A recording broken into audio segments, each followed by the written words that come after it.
Last month I watched a 23-year-old make $47,000 in a single week selling AI-generated coloring books on Amazon. Not because he was some genius entrepreneur, not because he had connections or capital or a business degree, he figured out how to use Midjourney to create intricate mandala designs, fed them through a simple formatting tool, and uploaded them to KDP while everyone else was still arguing about whether AI art is real art. And here's what got me, this guy started 8 weeks ago. 8 weeks. Meanwhile, I've been covering AI for years and I hadn't even considered this market existed. That's when it hit me. We're not waiting for an AI gold rush anymore. We're standing in the middle of one, and most people haven't even noticed the river is full of gold. Welcome back to Zero Index.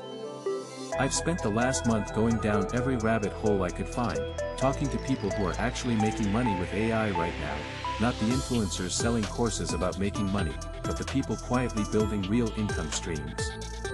What I found changed how I think about this entire moment in history. So let me tell you about the landscape as it actually exists right now, not the hype version, the real one. I want to be honest with you about something. When I started this research I expected to find a lot of noise and very little signal. I was wrong. The signal is everywhere, you just have to know where to look. Take what's happening on Upwork right now. In January 2023, there were about 12,000 job postings that mentioned AI skills. By December that number was over 50,000. And the rates, this is where it gets interesting, the rates for AI-related freelance work are averaging 40 to 60% higher than comparable non-AI work. A friend of mine who does copywriting told me she raised her rates by 50% the month she added AI-assisted content strategy to her profile. She's now turning away clients because she can't handle the volume. Same skills, same person, different positioning. But here's the thing nobody talks about. The people making real money aren't the ones with the most technical expertise. They're the ones who figured out where AI creates leverage in existing markets. There's a guy named Nick who runs a small landscaping business in Ohio. I talked to him last week. He's using ChatGPT to write all his proposals, Claude to analyze competitor pricing from screenshots of their websites, and Midjourney to show clients realistic mock-ups of what their yard could look like. His close rate went from about 30% to 62% in 4 months. He's not a tech person. He barely knows how the models work. He just figured out where to apply them. And the question nobody's asking is, why isn't everyone doing this already? I think it comes down to a fundamental misunderstanding about what these tools actually are. Most people still think of AI as this intimidating technology that requires coding skills or machine learning expertise. That was true 3 years ago. It's not true now. I spent 3 weeks testing what you can actually build with no-code AI tools, and what I found surprised me.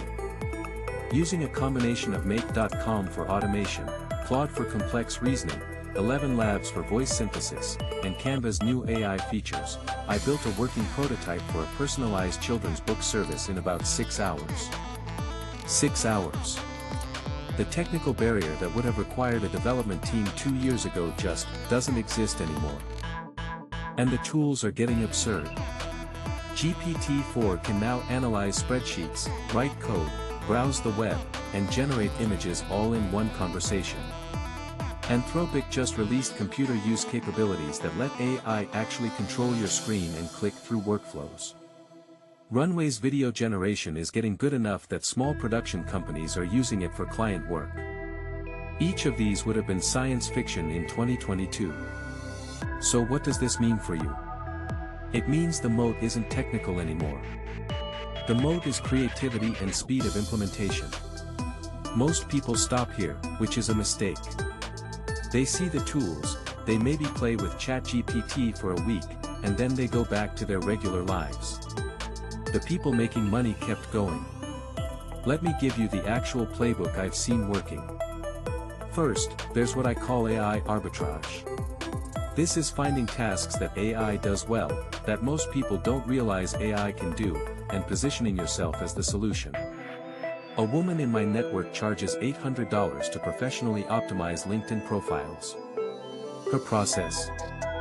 She feeds the original profile into Claude with a detailed prompt she spent weeks refining, edits the output for about 20 minutes, and delivers it in a nice PDF.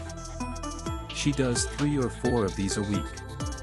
The client gets genuinely better results than they'd get doing it themselves.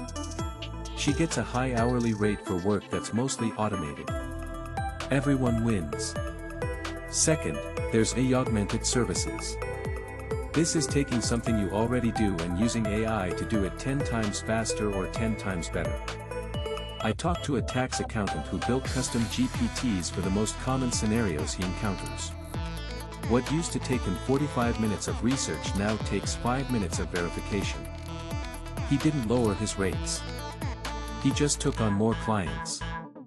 Third, and this is where the really interesting stuff is happening, there's building on top of AI.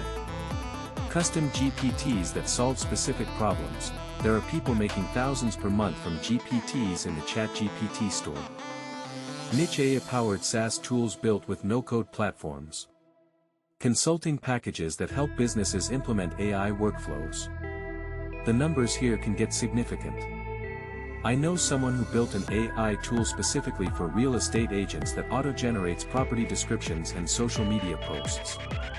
He charges $97 a month. He has over 200 subscribers. That's nearly $20,000 monthly recurring revenue from a tool he built in a weekend. Here's what keeps me up at night though. Every gold rush has a window, and windows close. Right now there's massive information asymmetry. Most businesses, most individuals, haven't figured this out yet. That's why the premiums are so high. That's why early movers are cleaning up. But the awareness is spreading fast. A year ago, if you told a small business owner you could automate their customer service emails with AI, they'd look at you like you were speaking another language. Now they've heard of ChatGPT. They're starting to get curious. The arbitrage opportunities I'm seeing today will look completely different in 18 months. Some will disappear entirely as AI becomes table stakes.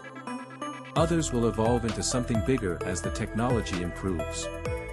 The dot-com boom had a similar pattern.